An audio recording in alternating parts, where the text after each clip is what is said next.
Bom, o espasmo, quando existe essa afirmativa, é preciso fazer ou eliminar ou confirmar um diagnóstico que chama espasmo hemifacial. O que é um espasmo? Então, espasmo é uma contração. Tá certo? Então, se ele é localizado numa face, é um espasmo hemifacial, uma metade da face. Tá.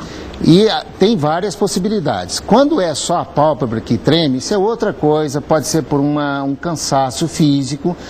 Quase todo mundo que já passou por algumas noites sem dormir direito pode ter, às vezes, abalos da pálpebra. Isso é nada errado.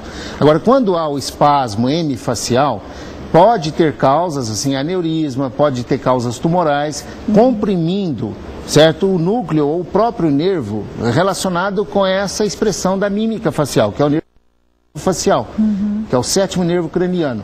Então, havendo o diagnóstico de espasmo hemifacial, é preciso fazer uma investigação, porque o tratamento pode ser desde medicamentoso até cirúrgico. Mas se a pessoa teve algum coágulo sanguíneo na cabeça, alguma coisa que fez esse espasmo hemifacial, pode ter também a dormência na mão? Ou não pode, porque os núcleos onde eles estão localizados, que é no tronco cerebral, passam fibras relacionadas ao movimento e à sensibilidade. Pode. Não que seja isso, pode ser só um cansaço. Claro, evidentemente. O primeiro passo para isso é procurar.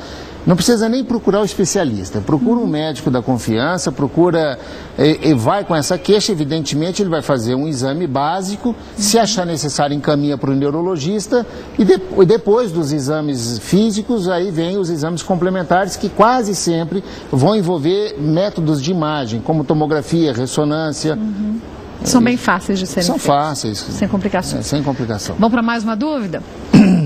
Às vezes estou parada e o meu dedo começa a se mexer, pular sozinho, assim. Pode ser sinal de estresse? Resposta sim, pode ser sinal de estresse. Pode ser sinal de muita coisa? Porque isoladamente não existe assim uma doença que tem fatores momentâneos, que ela se manifesta de forma assim, movimentos involuntários. As doenças que se caracterizam por movimentos involuntários, elas, quando o paciente está dormindo, desaparecem. E quando está acordado, estão ali presentes. E podem evoluir com o passar do tempo com piora, mas eles estão ali quase que sempre presentes. Não é uma coisa esporádica, de vez em quando. Então, o estresse, é lógico, pode, como eu falei, da contratura da pálpebra, pode ter no dedo, em outras partes do corpo também. Do mesmo jeito? Do mesmo jeito. Mais uma dúvida? Vamos ver. Depois da academia, quando eu relaxo, eu sinto a parte de trás da minha coxa tremer. Isso é reflexo da academia?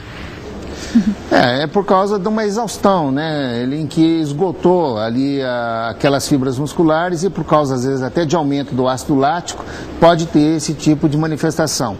Eu vejo que o foco sempre foi dado com esses movimentos que são fugazes, né? Não são doenças crônicas que, entre outros sintomas, são acompanhadas de movimentos involuntários. Mais uma dúvida, vamos ver. Quando eu sento, a minha batata da perna fica pulando sozinha. E só passa quando eu começo a massagear. Fico massageando durante um tempo. Por quê? Provavelmente a mesma explicação que foi dada na pergunta anterior. Né? Às vezes é por uma postura, uma dificuldade do retorno venoso, acumula ácido lático e pode ter ali aquelas contrações involuntárias. Bom, essas são contrações voluntárias, como a gente percebeu então, que nada tem a ver com a doença ou com as síndromes que podem trazer, aí sim, aqueles movimentos involuntários que são caracterizados como doença. Perfeito. Como o mal de Parkinson e outros tantos que a gente tem, que a pessoa não tem como, com uma massagem, resolver eliminar, só cirurgia, medicamentos e um tratamento multidisciplinar, que é importantíssimo, né, doutor? É isso mesmo. O importante é que você não se desespere, mesmo porque mesmo que seja diagnosticada uma doença, hoje em dia, graças a Deus, a medicina tem evoluído tanto a cada dia, que a gente tem sempre uma forma de, se não tratar de e acabar com a doença, mas minimizar esses efeitos tão negativos para a autoestima da pessoa muitas vezes, né? Isso é importante que você falou. Às vezes você pode não curar, mas traz uma qualidade de vida tão melhorada que reintegra o paciente numa vida de trabalho social, ativa. Enfim, ele vai ficar muito mais satisfeito do que estava. A Cláudia do Tatuapé pergunta se o consumo excessivo de café influencia nos espasmos e pergunta ainda se quem tem espasmos pode vir a ter um mal de Parkinson. Então, veja bem, olha como é controverso. Às vezes, para alguns pacientes, o café até melhora a questão de tremor. E para outros pode ser fator provocador. Então, isso é uma coisa um pouco relativa e não tem ainda uma evidência científica que permita a nós profissionais falar com categoria, olha, não faça uso do café por isso ou por aquilo. Aliás, há poucos dias eu acabei lendo que o café é um ótimo antioxidante, desde que seja tomado logo que feito, não depois de... Na garrafa térmica por 2 horas, isso, né? Já não vale. Agora, sobre isso desencadear ou ser um sinal de premonição que haverá doença de Parkinson na evolução, pode esquecer que isso não existe. Isso é certeza absoluta que não. A doença de Parkinson é uma doença incurável, de fundo degenerativo, em que vai havendo uma perda da celularidade que produz uma substância muito importante no controle dos movimentos, que é a dopamina. E isso é lento e progressivo. E a doença é manifestada, e embora haja variações, por tremor, que geralmente pode começar de um lado só. Lembra muito aquele aspecto de enrolar um cigarro de palha ou contar moedas, certo? Rigidez, uma bradicinesia, que é uma lentidão dos movimentos, certo? E um distúrbio do equilíbrio. São doentes que com facilidade eles apresentam quedas. Mas tudo isso que eu falei, que são os sintomas mais importantes, eles vão aparecendo lentamente à medida que os meses, os anos vão se sucedendo, né? E tem no começo tratamento clínico, fisioterápico e mais tarde tratamento cirúrgico para eles. Mal de Parkinson pode atingir pessoas mais jovens também, embora seja um pouco mais raro de se ver? Perfeito a sua pergunta. E quando aparece em pacientes mais jovens, ele é muito mais grave.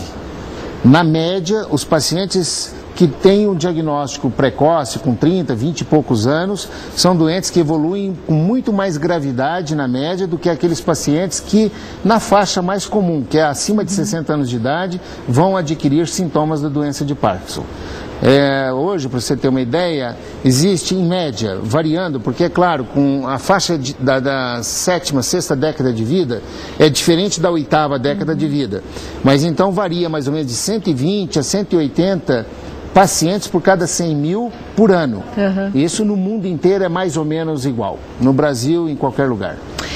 Existem algumas formas de exames genéticos que se pode prever se a pessoa tem uma certa tendência ao mal de Parkinson ou não? Muito interessante também. Hoje a procura é essa, é encontrar o erro genético, se ela é provocada por uma falha genética, e curar essa falha genética. Isso é a chamada terapia gênica ou genética, que é um dos futuros da medicina. Hoje ainda nós temos dúvida se a doença de Parkinson é provocada simplesmente por uma alteração genética. Por exemplo, ainda hoje, num periódico importante aqui de São Paulo, saiu que a esclerose múltipla já se encontrou, isso é uma notícia de hoje, que existe uma carga genética, alguns genes que estão relacionados com essa doença. Provavelmente a doença do Alzheimer também, e a doença de Parkinson também. Então essas pesquisas existem em grandes centros no mundo inteiro e a gente espera que muito brevemente tenhamos as notícias de que já se conhece onde está o erro para que ele seja então corrigido. Para que a pessoa não tenha um problema futuro como mal de Parkinson e outros tantos, né? E que seja incurável, que hoje ainda é muito difícil. Nós temos remédios, por exemplo, para mal de Alzheimer, que são medicamentos que vão, se comparar com quem nunca foi tratado, vão retardar bastante, vão prolongar essa evolução. Quando o que não tratado tem uma evolução inexorável em cada 4 anos, por exemplo. Quem faz o uso correto de toda a terapêutica que já existe, vai viver o dobro ou mais que isso. Que bom. Com certa qualidade.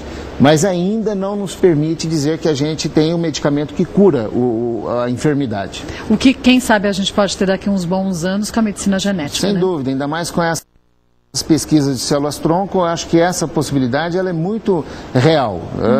Nós todos ainda seguramente vamos ver tudo isso. Que bom.